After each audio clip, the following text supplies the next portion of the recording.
ये double standard किस बात का ममता बनर्जी का हर बात पर? पूर्णिमा जी, आप मुझे बताइए, CA/NRC के तहत माननीय प्रधानमंत्री जी जिस तरीके से हिंदुस्तान में 125 करोड़ देशवासियों के ऊपर और बोझा लादने के बाद कह रहे थे कि हम बाहर से लोगों को ला करके यहाँ पे शरणार्थी देंगे, तो वो किस आधार पर लेकर के आ रहे हैं? जबकि यहाँ पे हिंदुस्तान में आज बेरोजगारी, भूखमरी सब कुछ है, आज वो और लोगों को ला करके हमारे ऊपर बोझ डालना चाह रहे हैं। अमित जी, आपको NRC और CA के बारे में कोई जानकारी नहीं है, आप इसके बारे में आप लोग बताइए ना, क्यों आप लोग गलत फैलाते हैं? CA/NRC के तहत वो यहाँ पर 2016 आप लोगों को केवल आपस में लड़ाई लड़वाने का रह गया है। भारतीय जनता पार्टी लड़वाने का काम करती है। CA/NRC के तहत रोजगार देने में विफल है, नौकरियां देने में विफल है। अरे नौकरियां दीजिए ना, रोजगार दीजिए ना। अरे बंगाल में ममता बनर्जी ने कितनी रोजगार दे दी है अपने कार्यकाल में? जरा ये बताइए ना कि आपने कितने लोगों को रोहिंग्या को पकड़ा, उनकी लिस्ट दीजिए, डाटा दीजिए, कितने रोहिंग्या लोग रहते हैं, वो आप देते नहीं है, गफलत फैलाते हैं और कुछ काम नहीं करते हैं। अरे केवल आप लोगों को बरगलाने का काम रह गया है। बंगाल से लोगों ने आपको दिखाने का काम करा, आईना दिखाने का काम करा बंगाल के लोगों ने, और आने वाले समय में और दिखाएगी बंगाल की जनता। सवाल ये है, आप भले ही बार बार गूगली को पास बीजेपी पर करते रहिए, तुष्टिकरण करके मुसलमानों का साक्षी जी, ठीक है, उनका मोटिव जो आप बता रही हैं और जो उनका मोटिव इस बयान के बाद है, वो दोनों अलग अलग है। साक्षी जी मेरी बात सुनिए, साक्षी जी मेरी बात सुनिए, साक्षी जी मेरी बात सुनिए।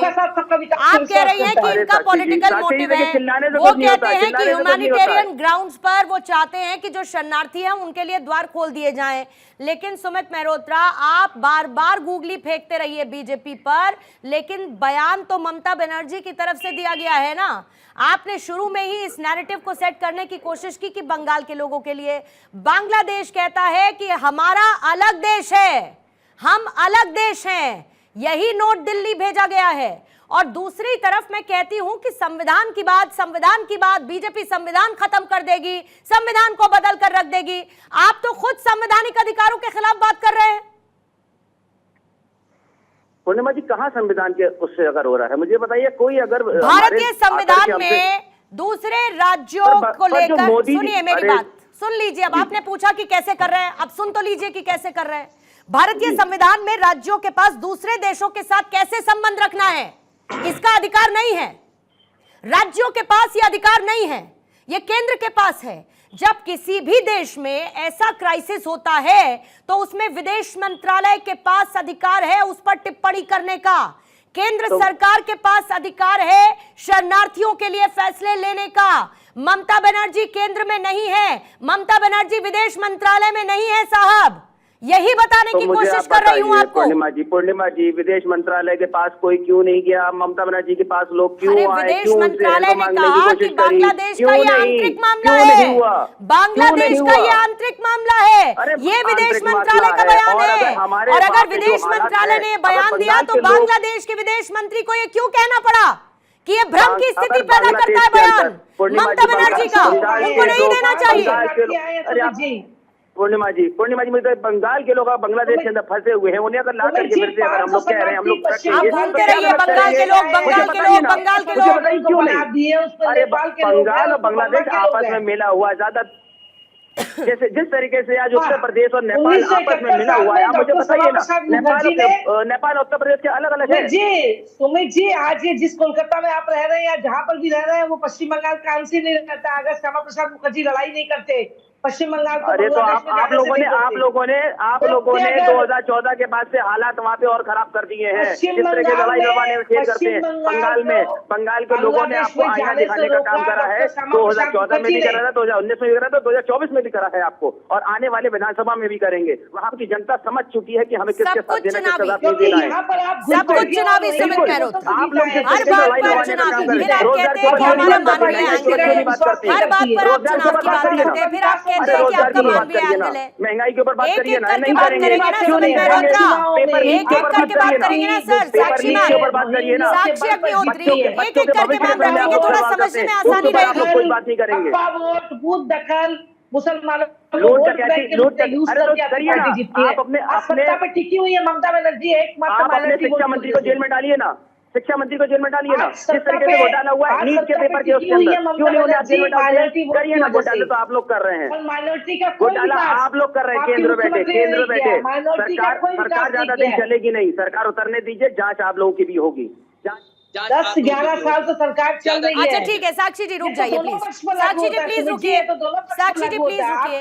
सुमित मल्होत्रा आप भी होल्ड करिएगा सर, आप भी होल्ड करिएगा। पूरे ग्लोब का आप चक्कर लगा के आ रहे हैं, ये भूल जाते हैं कि चर्चा हो रही है बंगाल और बांग्लादेश पे, बंगाल और बांग्लादेश पे। साक्षी जी मेरी आवाज आ रही है तो प्लीज रुकिए मैम, प्लीज रुकिए। ओवरलैपिंग में कुछ नहीं समझ में आएगा, जो आप कह रही हैं सुमित मल्होत्रा कह रहे हैं, किसी दर्शक को कुछ नहीं समझ में आएगा। इसीलिए जिस मुद्दे पर चर्चा हो रही है उस पर कर लेते हैं। कपिश जी एक बार फिर से आपके पास आते हुए, फिर नीरज जी और सर्वेश जी को एक साथ रखेंगे।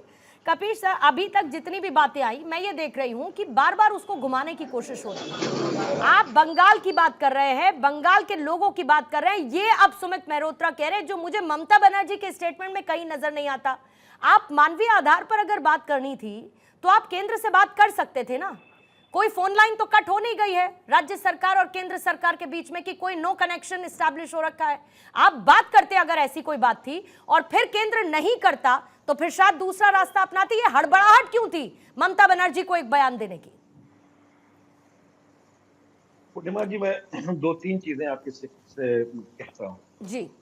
पहली तो ये कि संयुक्त राष्ट्र संघ ने जिस कन्वेंशन की आप बात कर रही है, जिस पर भारत ने हस्ताक्षर नहीं किया लेकिन अस्थायी सदस्य है भारत, और किसी कन्वेंशन पे सिग्नेचर ना करने का मतलब यह है कि हम उस निर्णय से बाध्यकारी नहीं है।